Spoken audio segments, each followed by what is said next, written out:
Hello everyone, myself Rajneesh Kumar. बच्चों, आज हम क्लास 10th का साइंस का जो चैप्टर नंबर 4 है, इम्यूनिटी एंड ब्लड ग्रुप्स, इसको हम स्टार्ट करने जा रहे हैं। ठीक है, तो आई थिंक ये 5 या 6 पार्ट्स में ये चैप्टर कवर होगा। सीक्वेंस में देखिएगा सभी को। तो चलिए स्टार्ट करते हैं chapter number 4, immunity and blood groups. ठीक है, तो सबसे पहले जान लेते हैं कि इम्यूनिटी होती क्या है हमारे बॉडी में। बच्चों, जब भी कोई भी इंफेक्शन होता है, कोई disease causing micro organism enter करता है, तो हमारा जो शरीर है खुद से ही प्रयास करता है उसको रेजिस्ट करने का, उसका विरोध करने का। ठीक है, तो हमारे शरीर की जो नेचुरल बीमारियों से, इन्फेक्शन से लड़ने की जो क्षमता है, उसी को हम क्या बोलते हैं? इम्यूनिटी बोलते हैं। इसी को हम बोलते हैं प्रतिरोध की क्षमता। ठीक, सो क्या है डेफिनेशन देखेंगे इम्यूनिटी की। Define immunity, the natural resistance power. समझ में आ गया? रेजिस्टेंस मतलब होता है लड़ने झगड़ने की क्षमता, प्रतिरोध करने की क्षमता। ठीक है, the natural resistance power of our body to fight against infection and diseases is called immunity. समझ में आ गया? और ये जो रेजिस्टेंस पावर है, ये हमको बचपन से ही मिलती है, प्राकृतिक है, शरीर में पहले से ही विद्यमान होती है, जन्म से ही विद्यमान होती है। ठीक है, तो आगे देख लेंगे हम कितने प्रकार की इम्यूनिटी होती है। कुछ जन्म से ही होती है, कुछ बाद में हम अपने जीवन में अक्वायर भी कर सकते हैं। ठीक है, सो इम्यूनिटी का मीनिंग क्लियर है। ठीक है, बीमारियों से लड़ने की जो प्राकृतिक जो क्षमता होती है शरीर की, उसको इम्यूनिटी बोलते हैं। ठीक, फिर अगला हमारा क्वेश्चन है इम्यूनोलॉजी क्या होता है। लॉजी का मतलब होता है बच्चों स्टडी। ठीक है, तो ये बायोलॉजी की वो ब्रांच है जहां पे हम इम्यून सिस्टम के बारे में स्टडी करते हैं कि किसी भी जीव का जो इम्यून सिस्टम है वो किन किन कंपोनेंट्स को मिलकर बना है, क्या उसका काम होता है, कैसे वो काम करता है। ठीक है, so the branch of biology that deals with the study of the immune system of all living organisms. ठीक है, जितने भी लिविंग ऑर्गेनिजम्स हैं उनके इम्यून सिस्टम की स्टडी से रिलेटेड जो बायोलॉजी की ब्रांच है, इसी को बोलते हैं इम्यूनोलॉजी। ठीक है, चलिए, तो इसमें हमको नॉर्मली ह्यूमन इम्यूनोलॉजी के बारे में स्टडी करना है। ह्यूमन बींग्स का जो इम्यून सिस्टम है उसके कौन कौन से कंपोनेंट से कैसे काम करते हैं, कितने प्रकार की इम्यूनिटी होती है देखेंगे। ठीक है, चलिए, तो अगला क्वेश्चन यही है हमारा, what are the essential components of the human immune system. जो हमारा मनुष्यों का जो ह्यूमन इम्यून सिस्टम है वो किस किस हिस्सों का बना है, क्या क्या चीजें उसके अंदर होती है। तो बच्चों, सबसे पहले तो इसमें होती है डब्ल्यूबीसी की पूरी फोर्स। समझ में आ गया कि डब्ल्यूबीसी का जो ग्रुप है, हम पहले चार्ट देख चुके हैं चैप्टर नंबर 3 में, तो चैप्टर नंबर 2 में। ठीक है कि नहीं यार? तो ब्लड और उसके जो सर्कुलेटरी सिस्टम पढ़ा था हमने, वहां पे देखा था डब्ल्यूबीसी कितने प्रकार के होते हैं, ग्रेन्युलोसाइट्स, ए ग्रेन्युलोसाइट्स, और फिर उसके प्रकार, वो सारे के सारे हमारे इम्यून सिस्टम का हिस्सा होते हैं। ठीक है, इन्फेक्शन से फाइट करने में मदद करते हैं। तो जो हमारे इम्यून सिस्टम के पार्ट्स है वो है लिम्फ। ये हमारा बॉडी में स्ट्रॉ कलर्ड या पेल या ट्रांसपेरेंट फ्लूइड है, इंटरस्टिशियल फ्लूइड है, जो टिश्यूज के बीच में जो गैप्स है उनमें भरा हुआ है। ठीक है, लिम्फ नोड, ये हमारे कुछ बीन्स के जैसे, काजू के शेप की जैसे कुछ ग्लैंड्स हैं, नोड्स हैं, जहाँ पे लिम्फ भी बनता है और डब्ल्यूबीसी के कुछ प्रकार भी बनते हैं। ठीक है, लिम्फ नोड्स, तो ये हमारे इम्यूनिटी सेंटर्स होते हैं। ठीक है, उसके बाद आता है हमारा लिम्फ सेल्स। लिम्फ के अंदर बच्चों दो मेन प्रकार के डब्ल्यूबीसी पाए जाते हैं लिम्फ सेल्स में। एक होता है टी लिम्फोसाइट और एक होता है बी लिम्फोसाइट। मैं बात कर चुका हूँ ये इसके बारे में।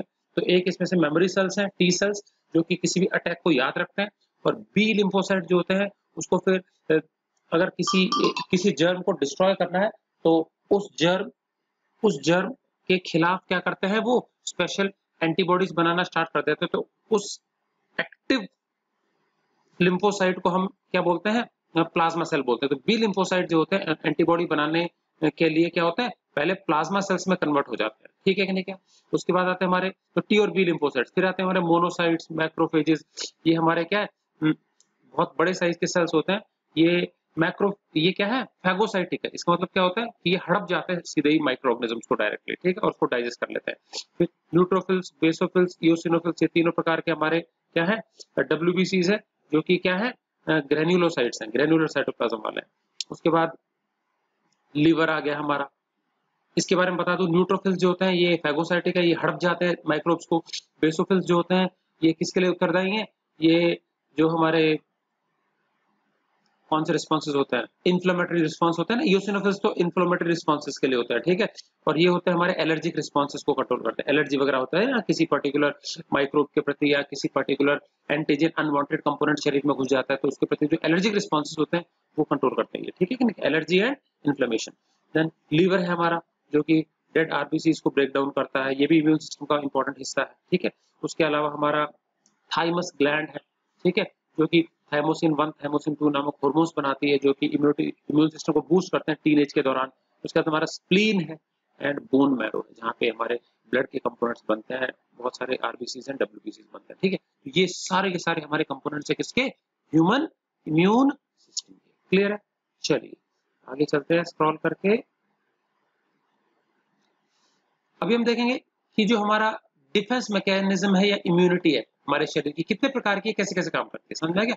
तो इम्यून सिस्टम जो हमारे बॉडी का है उसको दो मेन प्रकार में डिवाइड किया गया है। Two main kinds of immune system या defence mechanism is there. Defence मतलब रक्षा प्रणाली शरीर की, ठीक है, बीमारियों से बचने के लिए जो हमारे शरीर की रक्षा प्रणाली है वो कितने प्रकार की होती है वो देख लेते हैं हम। तो सबसे पहला जो डिफेंस मैकेनिज्म है बच्चों वो है इनेट या फिर नॉन स्पेसिफिक डिफेंस, ठीक है। तो ये नॉन स्पेसिफिक डिफेंस का मतलब क्या होता है कि ये कोई स्पेसिफिक प्रकार से काम नहीं करता ये रक्षा तंत्र, ठीक है। जो भी माइक्रोब घुसेगा, कैसा भी अनवांटेड चीज की एंट्री हमारे शरीर में होगी तो उसके खिलाफ ये एक ही तरीके से काम करता है। समझ में आ गया कि नहीं क्या, ये एक ही प्रकार से काम करता है, चाहे कैसा भी क्या हो, एंट्री हो, किसी भी अनवांटेड अननेसेसरी चीज की एंट्री हो, एक ही प्रकार से ये काम करता है, ठीक है कि नहीं क्या। तो देखते हैं क्या, it involves physical and biochemical, it involves physical and biochemical barriers to prevent entry of microbes into the body and their establishment, ठीक है। तो फिजिकल मतलब होता है कि कोई भी बाधा डाल देता है ये, या फिर कोई केमिकल एजेंट्स की मदद से बाधा, तो बैरियर मतलब होता है बाधा, तो या तो फिजिकल बाधा होगी या फिर बायोकेमिकल बाधा डाल देता है जिससे कि क्या माइक्रोब की एंट्री शरीर में ना हो पाए और वो अपने आप को यहाँ पे इस्टेब्लिश ना कर ले, यहाँ पे फले फूले ना। समझ में आ गया। तो एंट्री पे लगाम लगाने के लिए, और अगर बाई चांस घुस गया है तो बाद में ये अपने आप को मल्टीप्लाई करके शरीर में बस ना जाए, इस चीज को रोकने के लिए कुछ फिजिकल या फिर बायोकेमिकल बैरियर्स है। तो फिजिकल बैरियर्स का मतलब हो गया कुछ मेम्ब्रेन स्ट्रक्चर्स हो सकते हैं जो कि उसको रोक सकते हैं, physical barrier. And biochemical barriers मतलब हो गया कुछ केमिकल एजेंट्स हो सकते हैं जो कि इनकी रोकथाम के लिए हमारे शरीर में बनते हो। तो such a defence does not provide protection against a specific disease, मतलब समझ में आ गया। यहाँ पर इस प्रकार की जो रक्षा प्रणाली है, रक्षा तंत्र है, वो किसी एक आधे या कोई स्पेसिफिक प्रकार की बीमारी वाले पैथोजन या माइक्रोब के खिलाफ ही काम नहीं करता। कैसा भी पैथोजन हो, कैसा भी अननेसेसरी अनवांटेड चीज हमारे शरीर में घुसने का प्रयास करे, उसके खिलाफ एक ही प्रकार से ये काम करता है। समझ में आ गया। तो इसका कार्य हमेशा एक जैसा ही होगा, उसको रोकने के लिए हमेशा वही काम करेगा जो रेगुलरली करता है। समझ में आ गया। तो ये क्या है, माइक्रोब के ऊपर डिपेंडेंट नहीं है, कैसे माइक्रोब घुसेगा तो सबके खिलाफ एक ही तरीके से काम करता है।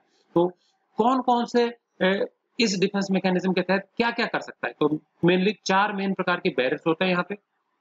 पहला फिजिकल बैरियर, तो क्या क्या फिजिकल बाधाएं हमारा शरीर डाल सकता है इस प्रणाली के तहत, वो देखते हैं। तो सबसे पहले होता है कि हमारी जो स्किन होती है ना, स्किन, उसके ऊपर सीलिया और फ्लैजिला ये स्ट्रक्चर्स होते हैं, ठीक है कि नहीं। तो ये माइक्रोब की एंट्री को रोकते हैं। Cilia and flagella present on the skin. Then mucous membrane, ये खासकर हमारे नोज में होती है, हेयर होते हैं हमारे नेजल चेंबर में, जो कि एंटीजेंस को या डस्ट को या माइक्रोब्स को ये रोकती है इनहेलेशन के दौरान। समझ आ गया, क्योंकि नोज के थ्रू बहुत सारे पैथोजेंस हमारी बॉडी में एंटर कर सकते हैं। तो cilia and flagella present on the skin, तो ये फिजिकल स्ट्रक्चर्स हो गए। Mucous membrane and the hair in the nasal chamber, ये क्या है, एंटीजेंस। एंटीजन मतलब होता है बच्चों कोई भी फॉरेन बॉडी, बाहर से कोई भी ऐसी चीज, चाहे वो लिविंग हो चाहे वो नॉन लिविंग हो, शरीर में एंटर करे, हानिकारक हो शरीर के लिए, शरीर उसको पहचानता ना हो, इस प्रकार की कोई भी हानिकारक बॉडी जो कि शरीर में प्रवेश करने की कोशिश करती है उसको एंटीजन कहा जाता है। शरीर उसका पुरजोर विरोध करता है, घुसने नहीं देता, ठीक है कि नहीं। तो सीलिया फ्लैजिला स्किन के ऊपर जो है वो, और म्यूकस मेम्ब्रेन चिपचिपी मेम्ब्रेन है जो कि हेयर के साथ होती है, नेजल चेंबर के अंदर, नोज कैविटी के अंदर होती है। ये सब क्या, एंटीजेंस की एंट्री को रोकने का प्रयास करते हैं, फिजिकल बैरियर्स के उसमें आ गए, ठीक है।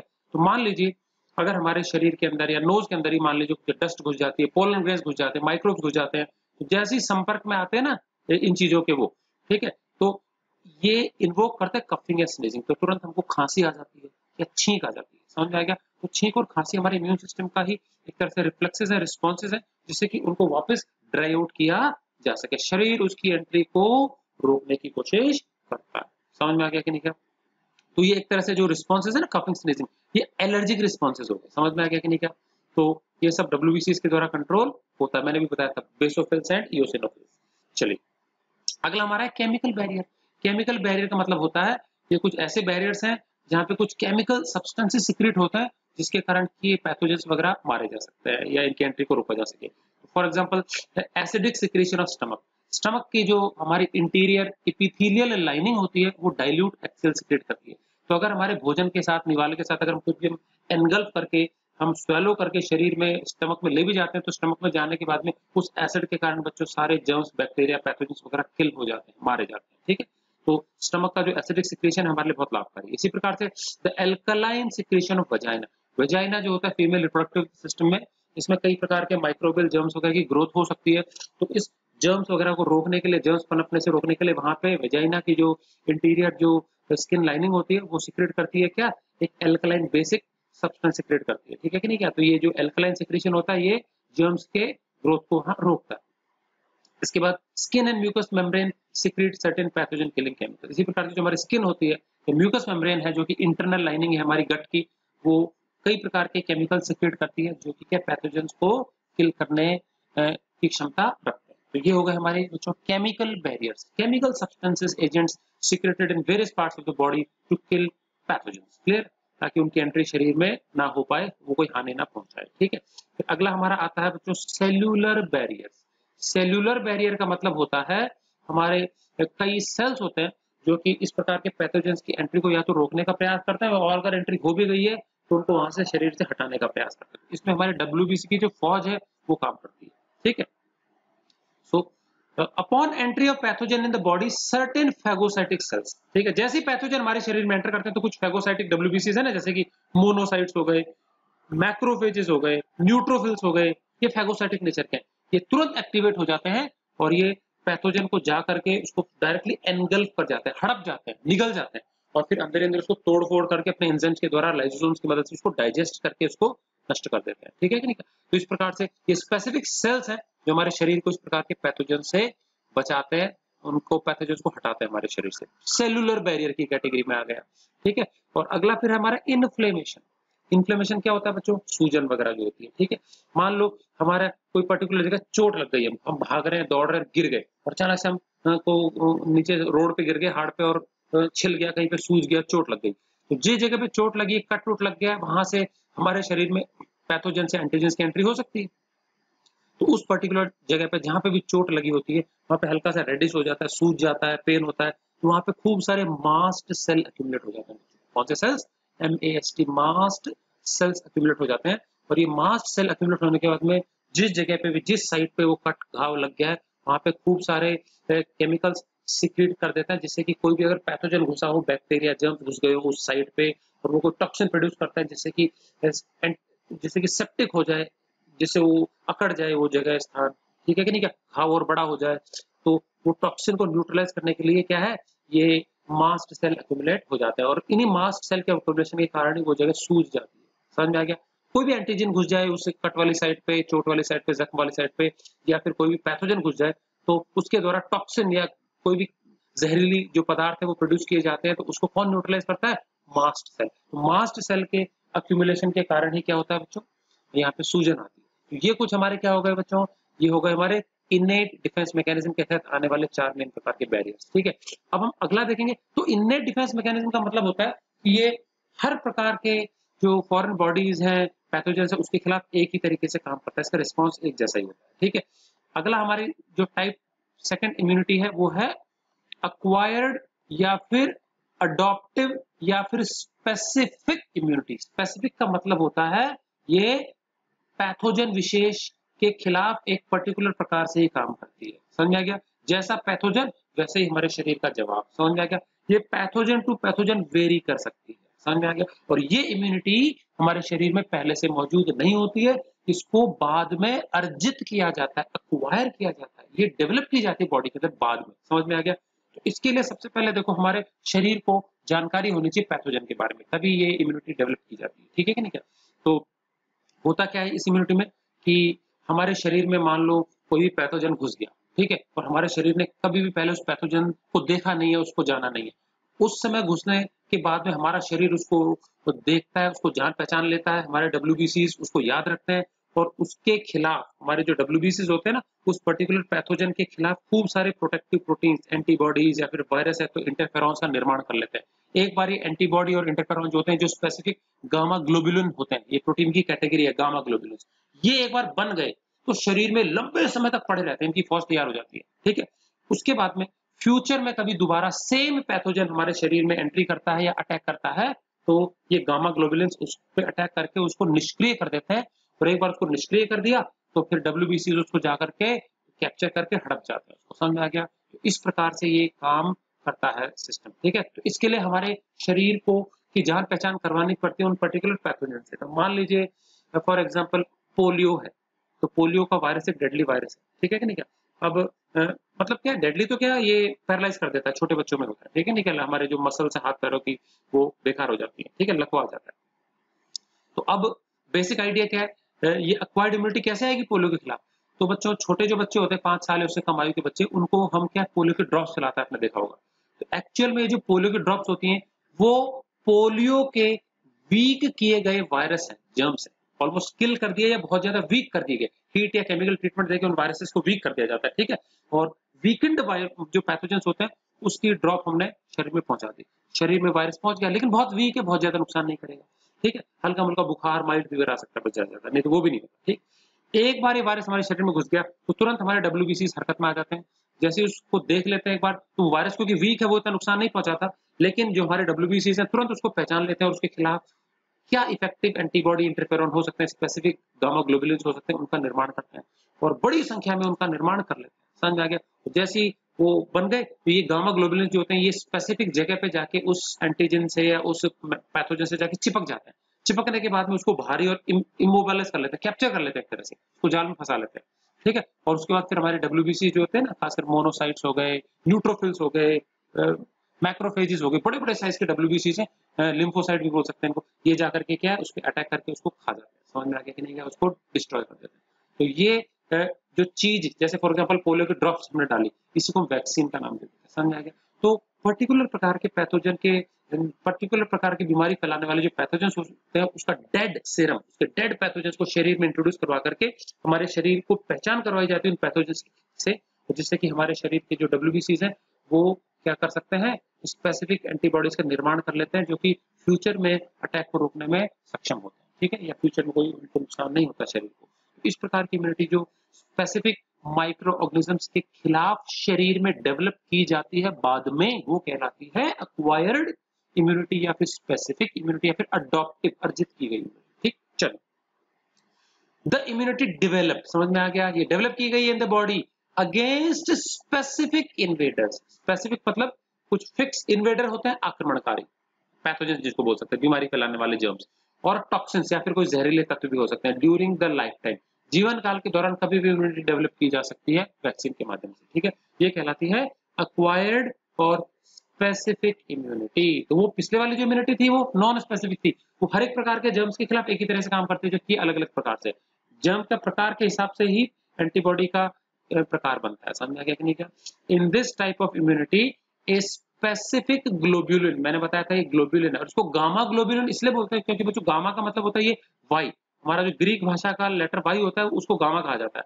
तो गामा मतलब वाई शेप की एंटीबॉडीज होती हैं, स्पेसिफिक प्रोटेक्टिव प्रोटीन्स होते हैं, ये जा करके तो उन जर्म्स, पैथोजेंस या जो माइक्रो ऑर्गेनिजम्स होते हैं उन पे जाके चिपक जाते हैं। समझ आएगा? उनको इमोबिलाइज कर देते हैं, तो गामा ग्लोब्यूलिन कहा जाता है।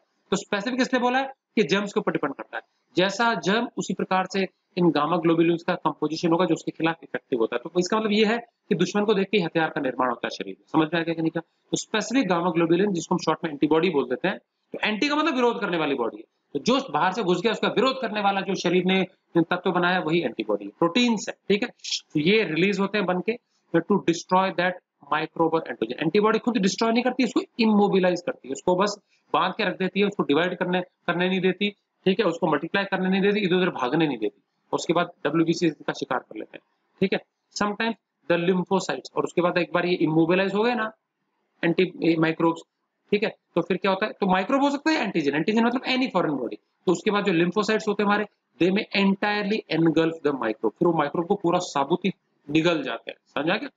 इन केस ऑफ सीरियस इन्फेक्शन, मान लीजिए इन्फेक्शन बहुत ज्यादा हो गया, जो पैथोजन है उसने खूब ज्यादा मल्टीप्लाई करके पूरे शरीर में फैल गया, तो लिम्फोसाइट होते हैं ना, ये भी तेजी से मल्टीप्लाई करते हैं, खूब सारे लिम्फोसाइट्स मल्टीप्लाई कर लेंगे, बीटा लिम्फोसाइट्स, और वो फिर एंटीबॉडीज को प्रोड्यूस करते हैं बड़े पैमाने पर, large number of antibodies are produce. एक बार बन गए एंटीबॉडी तो लंबे समय तक टिकी रहती है, ठीक है। So in case of serious infections the lymphocytes must multiply rapidly, तेजी से ये भी मल्टीप्लाई करते हैं, and increase in number and produce a large number of antibody, ये भी बड़ी संख्या में क्या करता है, अपने आप की संख्या बढ़ा करके एंटीबॉडीज का निर्माण करता है, जिससे कि हमारे शरीर को इन्फेक्शन से बचाया जा सके, उनके हार्मफुल असर से बचाया जा सके, ठीक है।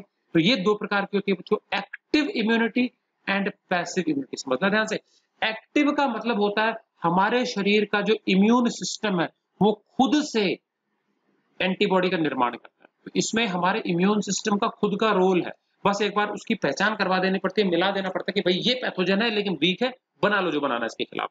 तो हमारे जो इम्यून सिस्टम के जो एक्टिव सेल्स हैं बीटा लिम्फोसाइट्स, वो एंटीबॉडी प्रोड्यूसिंग प्लाज्मा सेल्स में कन्वर्ट होते हैं पहले, और फिर प्लाज्मा सेल्स में कन्वर्ट होती है, फटाफट एंटीबॉडीज का निर्माण करते हैं। तो ये तो होता है एक्टिव इम्यूनिटी, इसका मतलब कि पर्टिकुलर पैथोजन, पर्टिकुलर माइक्रोब को डिस्ट्रॉय करने के लिए जो स्पेसिफिक एंटीबॉडीज होती है वो हमारे शरीर के सेल्स के द्वारा ही निर्माण करवाई जाती है, एक्टिव। और पैसिव का मतलब होता है कि बच्चों कई बार शरीर का इम्यून सिस्टम काफी कमजोर है, जैसे किसी पर्सन को एड्स हो जाता है, एड्स में उसका इम्यून सिस्टम बहुत ज्यादा काम नहीं देता, समझा क्या, उसका इम्यूनिटी बहुत ज्यादा कम हो जाती है, तो उसका इम्यून सिस्टम सक्षम नहीं होता है एंटीबॉडीज के निर्माण में। तो ऐसे केसेस में क्या होता है, हम बाहर से ही एंटीबॉडीज तैयार करके रेडीमेड फॉर्म में बॉडी के अंदर इंट्रोड्यूस करते हैं। इस प्रकार का जो एग्जांपल है वो पैसिव इम्यूनिटी कहलाता है, समझ में आ गया। एक्टिव इम्यूनिटी में हमारा शरीर खुद से एंटीबॉडीज तैयार करता है, तो इसका एग्जांपल हमारा पोलियो हो गया, ठीक है कि नहीं क्या। और पैसिव इम्यूनिटी में क्या होता है, हम रेडीमेड एंटीबॉडीज को तैयार करवा करके क्या है, हम डायरेक्टली क्या है बॉडी के अंदर इंजेक्ट कर देते हैं। तो देखो antibodies are transferred to the body in readymade form, समझ में आ गया। हमारा शरीर खुद निर्माण नहीं करता एंटीबॉडीज का, body does not produce any immune product, हमारा शरीर को इम्यून प्रोडक्ट एंटीबॉडीज नहीं बन रहा है, but immunity is provided externally, बाहर से दी गई है रेडीमेड फॉर्म में। तो डिप्थीरिया के, टीटेनस के जो वैक्सीन होते हैं ना बच्चों, उसमें पैसिव इम्यूनिटी प्रोवाइड की जाती है। किसी को चोट जख्म लग गया, चोट लग गई, तो हम टीटी का इंजेक्शन लगवाते हैं ना टिटेनस का, एटीएस एंटी टिटेनस सीरम, तो उसमें पहले से ही जो एंटीबॉडीज होती हैं बैक्टीरिया के खिलाफ वो तैयार करी हुई होती है, ठीक है। तो ये दो मेन प्रकार की एंटीबॉडीज हमारी हो गई, दो मेन प्रकार के हमारे इम्यूनिटी हो गए शरीर में, डिफेंस मैकेनिज्म बोल सकते हैं, ठीक है कि नहीं क्या। चलिए उसके बाद हम देखेंगे कि एंटीजन क्या होता है और एंटीबॉडी क्या होता है, ठीक है। तो एंटीजन बच्चों मैंने बताया ऐसा कोई भी फॉरेन बॉडी जो शरीर में घुसता है, चाहे वो लिविंग नेचर का हो चाहे नॉन लिविंग नेचर का हो। ऑर्गेनिक होता है नॉर्मली, ऑर्गेनिक मतलब कार्बन कंपाउंड से ही बने होते हैं ज्यादातर, लिविंग नेचर के ज्यादातर होते हैं, ठीक है कि नहीं।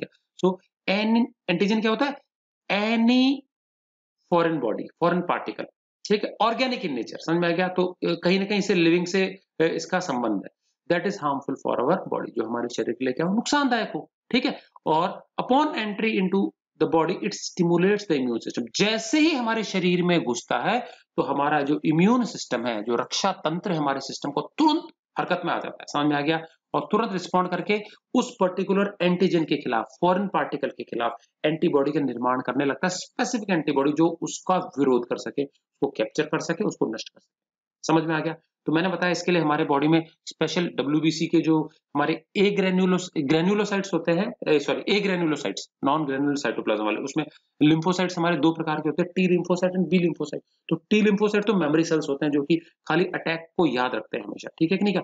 और उनके सिग्नल पे जो बीटा लिम्फोसाइट है ये अपने आप को ट्रांसफॉर्म कर लेते हैं। एक्चुअल में इनका जो इनएक्टिव रूप है, जब तक ये सिर्फ पेट्रोलिंग कर रहे हैं, घूम फिर रहे हैं, तब तक बीटा लिम्फोसाइट है। जब इनको पता है कि अटैक हो गया है और अभी हरकत करनी है, हमको अभी काम करना है, तो ये एक्टिव रूप में ट्रांसफॉर्म हो जाते हैं। इनका एक्टिवेटेड रूप कहलाता है प्लाज्मा सेल, और ये प्लाज्मा सेल धड़ाधड़ पैथोजन की पहचान करने के बाद उसके खिलाफ जो आवश्यक एंटीबॉडीज है उनका निर्माण करने लगते हैं। तो एंटीबॉडी प्रोड्यूसिंग सेल्स को प्लाज्मा सेल कहा जाता है। बीटा लिम्फोसाइट के ट्रांसफॉर्मेशन है, समझ में आ गया, ठीक। तो ये जो एंटीबॉडीज एक बार बन गई बड़े पैमाने पे, तो ये तुरंत जा करके ये सेलेक्टिवली चिपक जाती है एंटीजन के ऊपर। एंटीजन मैंने बताया फॉरेन पार्टिकल उस पर जाके चिपक जाएंगे, चारों तरफ से उसकी सतह को घेर लेती है, समझ में आ गया कि नहीं का। और एक बार उसकी सतह पे चिपक गई तो उसको इमोबिलाइज कर लेती है, मतलब हो गया कि उसको ना तो डिवाइड करने देगी ना भागने देंगी, और उसको कैप्चर कर लेते हैं, वो वहीं एक ही जगह पड़ा रह जाता है। और उसके बाद हमारे जो फैगोसाइट्स होते हैं ना, मैक्रोफेज, बड़े बड़े डब्ल्यूबीसीज होते हैं निकल जाने वाले, वो आते हैं। सो सो दैट एक बार कैप्चर कर लिया इन जर्म्स को तो फिर क्या हुआ, so that it becomes an easy target for phagocyte. फिर फेगोसाइट आता है उसको साबुत निकल जाते हैं, मैक्रोफेजेस को हड़प जाते हैं और इस प्रकार से वो नष्ट हो जाता है, तो डिवाइड नहीं कर पाएगा वो, ठीक है। So a specific type of antibody works against a specific antigen. तो एंटीजन के प्रकार पर डिपेंड करता है कि एंटीबॉडी कैसे काम करेगी, समझ में आ गया कि नहीं? तो ये जो है होता है एंटीजन, ठीक है। और एंटीबॉडी उसके खिलाफ काम करने वाला स्पेसिफिक प्रोटीन्स है, तो इस प्रोटीन को हम गामा ग्लोबुलिन भी बोलते हैं। अभी ये पूछा है अगला क्वेश्चन में कि जो एंटीजन होता है, समझ में आ गया, जो फॉरेन बॉडी जिसकी बात करें एंटीजन, वो किस चीज का बना होता है? तो बच्चों ये ऑर्गेनिक कंपाउंड्स के ही बने होते हैं, मतलब जो हमारे जर्म्स पैथोजन की बात कर रहे हैं, माइक्रो ऑर्गेनिजम्स में नॉर्मली बैक्टीरिया वायरसेस आते हैं, ठीक है, तो इनकी बात कर रहे हैं। तो फॉरेन ऑर्गेनिक मॉलिक्यूल्स हो सकते हैं ये मेड अप ऑफ प्रोटीन्स। अच्छा, कई बार देखा होगा बच्चों, जरूर नहीं कि बैक्टीरिया और वायरसेस से ही किसी को परेशानी होती है। कई लोग ऐसे भी होते हैं, जैसे फॉर एग्जांपल कई लोग होते हैं गेहूं खाने से कईयों को एलर्जी हो जाती है, तो गेहूं के अंदर प्रोटीन आता है चिपचिपा जिसको हम बोलते हैं ग्लूटिन, तो उनको गेहूं खाने से मना कर दिया जाता है। किसी को चावल से एलर्जी है, किसी को मक्का से एलर्जी है, समझ में आएगा कि नहीं का? तो अलग अलग लोगों को, किसी को सरसों के ऑयल से एलर्जी है, तो अलग अलग प्रकार के। अब ये चीजें लिविंग तो नहीं है, बट इनका जो केमिकल कंपोजिशन है वो ऑर्गेनिक है, समझ में आ गया कि नहीं? कार्बन कंपाउंड्स के बने, तो ये ऑर्गेनिक नेचर के अंदर क्या क्या चीज आती है? प्रोटीन्स आते हैं, पॉलीसेक्राइड्स मतलब कॉम्प्लेक्स कार्बोहाइड्रेट्स आते हैं, फिर उसके बाद शुगर्स आते हैं, ये भी कार्बोहाइड्रेट्स है, डाइसेक्राइड्स है, दो ग्लूकोज यूनिट से मिलकर बनते हैं, जैसे सुक्रोज होगी। लिपिड्स मतलब फैट्स हो गए हमारे, न्यूक्लिक एसिड्स डीएनए आरएनए, समझ में आ गया कि नहीं? तो इन चीजों को मिलकर के ही ये फॉरेन ऑर्गेनिक मॉलिक्यूल्स बनते हैं, समझ में आ गया? क्योंकि जैसे वायरस है, virus completely living non living के बीच की चीज है, तो वायरसेस जो होते हैं बच्चों, वो सिर्फ और सिर्फ उसके ऊपर चारों तरफ एक प्रोटीन कोट होता है और सेंटर में उनके न्यूक्लिक एसिड होता है, बस कुछ एंजाइम्स होती हैं, फालतू फालतू और लिविंग कंटेंट कुछ उनके अंदर होता नहीं है, समझ में आ गया? तो कुछ भी इनका नेचर हो सकता है, समझ में आ गया? तो उनको हमने सिर्फ लिविंग इसलिए नहीं बोला क्योंकि वायरसेस इसेंशियली लिविंग कंपोनेंट नहीं कहलाते, ठीक है। तो इसको हमने सिर्फ और सिर्फ ऑर्गेनिक मॉलिक्यूल बोला, ठीक है। तो foreign organic molecules made up of protein हो सकता है, पॉलीसेक्राइड्स, कॉम्प्लेक्स कार्बोहाइड्रेट्स हो सकते हैं, ये सिंपल शुगर्स हो सकते हैं जिसमें 12 कार्बन होते हैं, इसमें हजारों कार्बन एटम हो सकते हैं, लिपिड्स मतलब फैट्स हो सकते हैं, and nucleic acids are DNA and RNA. तो इन सब से मिलके बनता है हमारा एंटीजन, ठीक है। तो एंटीजन समझ में आ गया, फॉरेन बॉडी जो शरीर में घुसने का हानि पहुंचा सकती है, कंपोजिशन हमने देख लिया। एंटीबॉडी उसका विरोध करने के लिए जो प्रोटेक्टिव प्रोटीन जो हमारे शरीर में बनते हैं, ठीक है। अब हम देखेंगे what are antigenic determinants, what are antigenic determinants, ठीक है कि नहीं का?